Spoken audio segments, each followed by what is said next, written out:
আমাদের শান্তিপ্রিয় মুসলিম জনতার প্রতিনিধিত্ব করে না। তাদের এই কর্মকাণ্ড বিশ্ববিদ্যালয়ের ভাবমূর্তিকে ক্ষুণ্ণ করেছে, দেশের শৃঙ্খলা বিনষ্ট ও অন্তর্বর্তীকালীন সরকারকে চাপে ফেলার ষড়যন্ত্রমূলক এই তৎপরতাকে আমরা ঘৃণা ভরে প্রত্যাখ্যান করছি। আমরা বিশ্ববিদ্যালয় প্রশাসনকে সুস্পষ্ট ভাষায় বলতে চাই, এই ভুইফোস সংগঠনের সদস্যদের চিহ্নিত করে অবিলম্বে তাদের জবাবদিহিতার আওতায় নিয়ে আসতে হবে এবং ভবিষ্যতে যাতে এই ধরনের অপতৎপরতার পুনরাবৃত্তি করতে না পারে সে বিষয়ে যথাযথ ব্যবস্থা গ্রহণ করতে হবে। কোনো সন্ত্রাসী কার্যক্রমের সমর্থক ও মদতদাতা এই বিশ্ববিদ্যালয়ের সাধারণ শিক্ষার্থীদের নিরাপত্তার জন্য হুমকি স্বরূপ।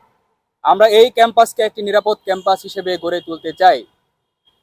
জাতীয় ঐক্য ও ধর্মীয় সম্প্রীতির জন্য বাংলাদেশের দীর্ঘদিনের ঐতিহ্য রক্ষায় আমাদের সবাইকে সচেতন থাকতে হবে। ঐক্য ও সম্প্রীতি বিনষ্ট করে এমন কোনো গোষ্ঠীর অপতৎপরতাকে এদেশের ছাত্র সমাজ এক মুহূর্ত বরদাস্ত করবে না। জাতীয় ও আন্তর্জাতিক ষড়যন্ত্রের মাধ্যমে আমাদের অন্তর্বর্তীকালীন সরকারকে দুর্বল করার যে প্রয়াস চালানো হচ্ছে তাতে আমাদের শিক্ষার্থীদের সজাগ দৃষ্টি রয়েছে। আমরা এ সকল ষড়যন্ত্রকে কোনোভাবেই সফল হতে দেব না। সেই লক্ষ্যে আমরা নিম্নোক্ত দাবিসমূহ পেশ করছি। ১.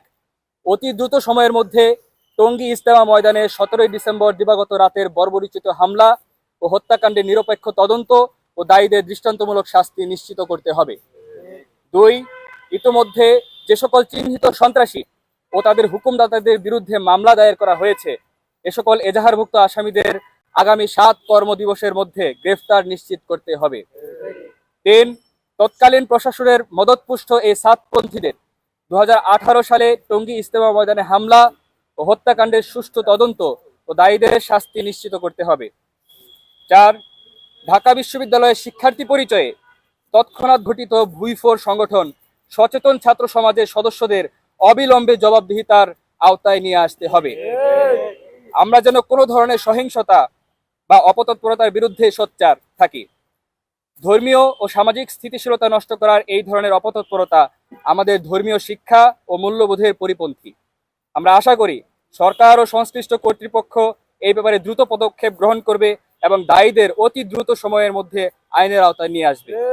নিবেদক, ঢাকা বিশ্ববিদ্যালয়ের শিক্ষার্থীবৃন্দ।